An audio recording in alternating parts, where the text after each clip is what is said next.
Welcome to Afrocorp Conversations, the Pan-African platform where we talk about governance, legal compliance, and business growth in Africa without pretending that Africa's business landscape is the same as everywhere else. In this episode, we'll focus on laying the foundation for this podcast, understanding the history of corporate governance in Africa. Then we'll take it up from there. Listen intently and engage with this podcast. If you are interested in leveraging corporate governance and legal compliance in helping Africa's business enterprises to grow and advance. And I am your host, Chida Bila Ojuku, and we'll be selling these conversations together. Afrocorp Conversations is powered by CBO Legal and Business Solutions.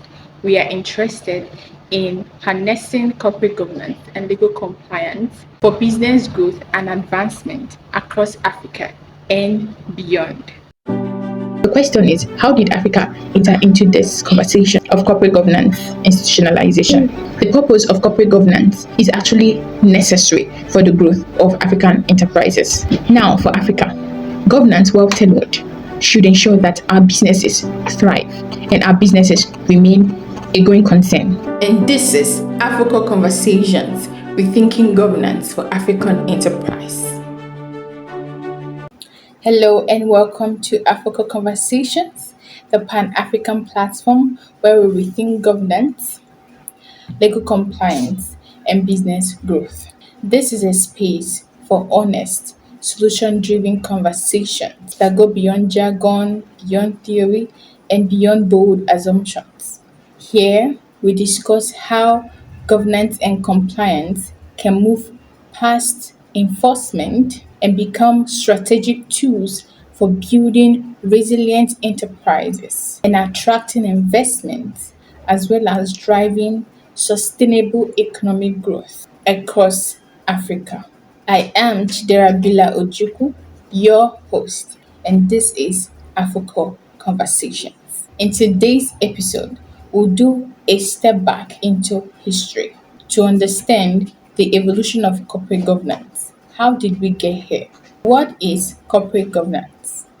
Now, I think we'd have to answer this question first, because in this podcast, we aim to carry everyone along. As long as you're an African and you have African business interest at heart, we would love you to be a part of this conversation and be able to follow through. Simply put, corporate governance is the system by which companies are directed and controlled.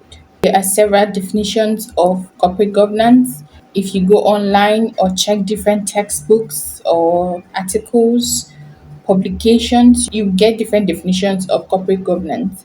However, there is a convergence, and this convergence is that corporate governance is a system of rules, processes, all put together to ensure the direction and the governance of a company.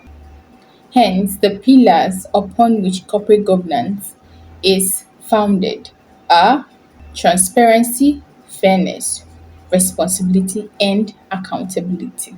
From my narration, you would understand how corporate governance evolved to a bigger concept that involves stakeholders. And by stakeholders, I mean customers, suppliers, the environment, regulatory bodies, government, employees. Now, a company's actions and inactions affects people beyond just the shareholders. Corporate governance has now evolved from directors and managers of a company being accountable to the shareholders, ensuring that profit is maximized for the interest and benefit of shareholders, to a broader concept that covers stakeholders. Corporate governance is a growing discourse. As our society advances, so the concept of corporate governance advances to provide a structure that would ensure accountability, transparency, fairness, and responsibility in corporations and how corporations deal in their business and their affairs. From the definition that I've provided, it should be clear that corporate governance was not established to frustrate businesses or to hinder and inhibit innovation. It was not created to punish enterprise or to suffocate or stifle innovation. It was actually created to bolster accountability, to hold directors, managers of a business responsible for the decisions and the governance and the steering of the company. Corporate governance, like I mentioned, is a growing discourse. In this AI boom era, we are now speaking about AI governance. All of this is to protect the interest of users beyond the shareholders, those who are affected by the affairs, the actions, and inaction of corporations and businesses. Hence, corporate governance existed to solve very real problems, problems of trust, control, accountability, and power. Now, to understand why it looks the way it does today, we should understand how it began. In the earliest forms of business, governance was informal. We didn't have such things as directors, board meetings, shareholders meetings, share registers, and all whatnot. Compliance officers, governance codes, yeah. Enterprises, businesses were small. Ownership and management rested usually in the same persons. The founder owned the capital, made the decisions, and trust was personal, accountability was direct. If something went wrong, responsibility was clear. One of the critical developments of corporate governance came when companies were recognized as separate legal entities aside their founders. The company could now own property, sue and be sued, enter contracts, exist beyond its founders. Years after founders die, companies keep existing. And that is why companies are usually called a going concern. It was sort of revolutionary because it has actually not been that way. It was in the celebrated case, Salomon v. Salomon, that the court declared that companies are separate legal entities that exist outside their owners. They are juristic persons, they are legal entities that can sue and be sued, enter into contracts, borrow money, lend money, exist on their own beyond their founders. However, it actually created an issue where decision makers could not hide behind the company. For instance, directors who were tasked with the running of the company on behalf of shareholders commit fraud and hide behind the cloak of separate legal entity to go scot-free. Now, when we say owners, shareholders are owners of portions of the company, just like a pie or a pizza. A whole pizza is sliced into different parts.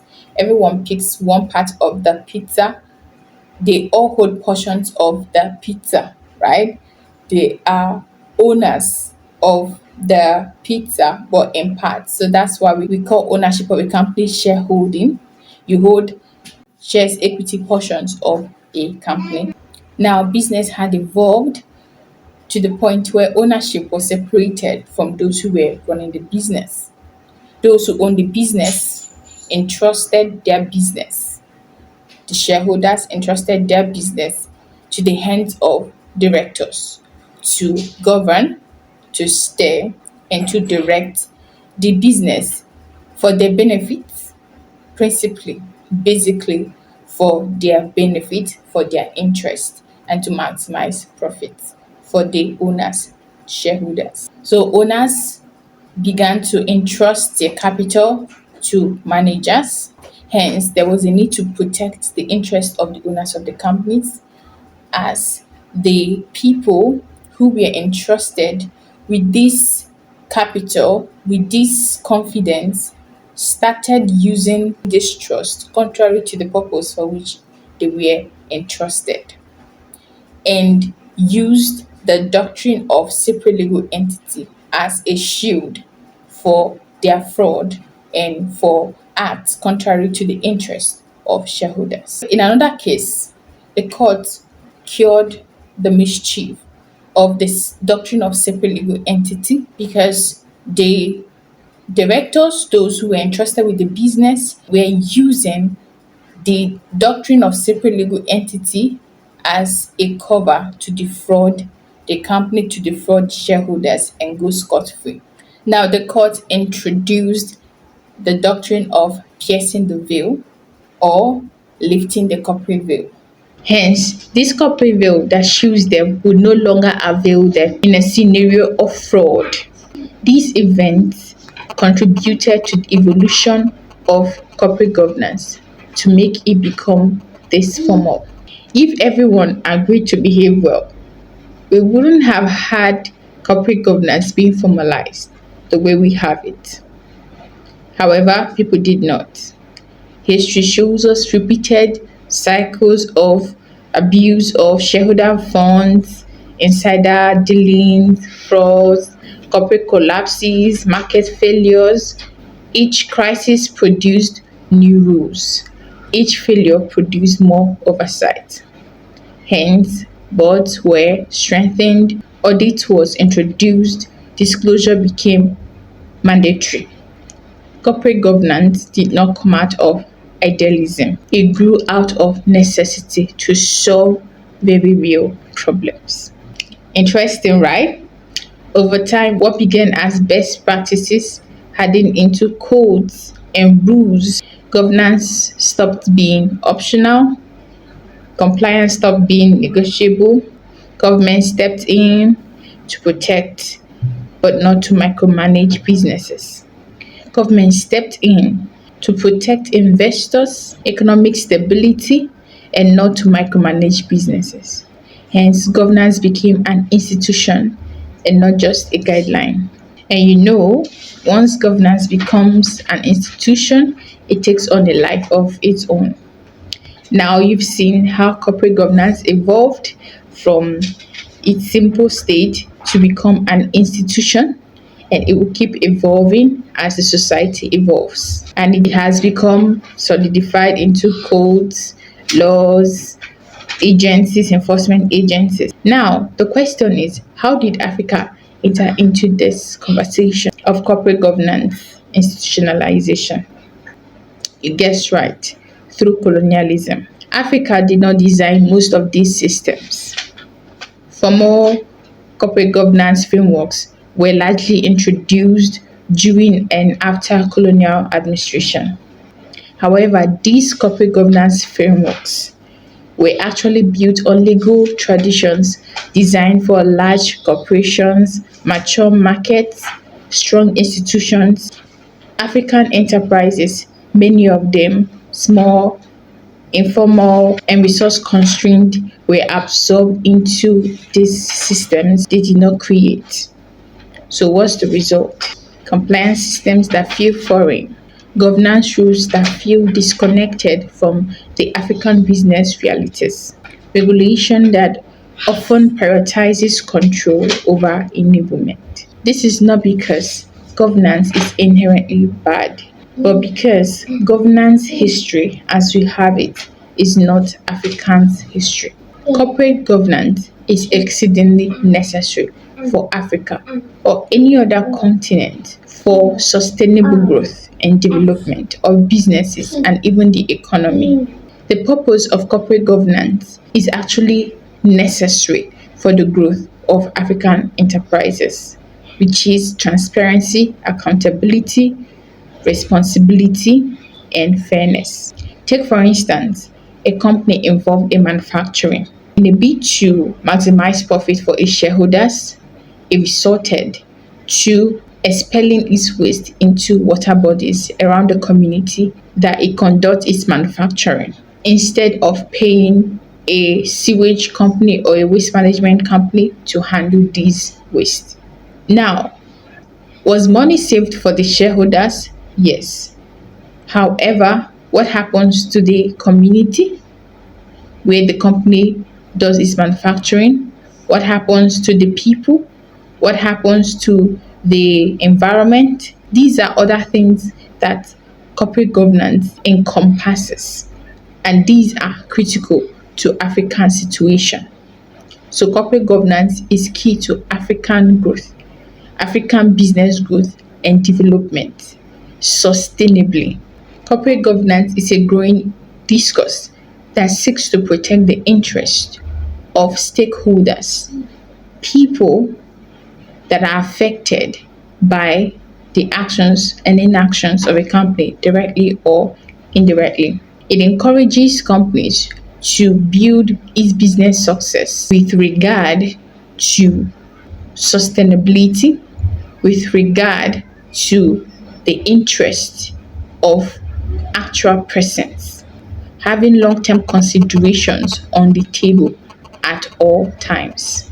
Now, for Africa, governance well tailored should ensure that our businesses thrive and our businesses remain a growing concern. This history that I just narrated is key to understanding the purpose of corporate governance. It informs us and enlightens us that corporate governance was formed to solve real problems, very real problems, and not to create them.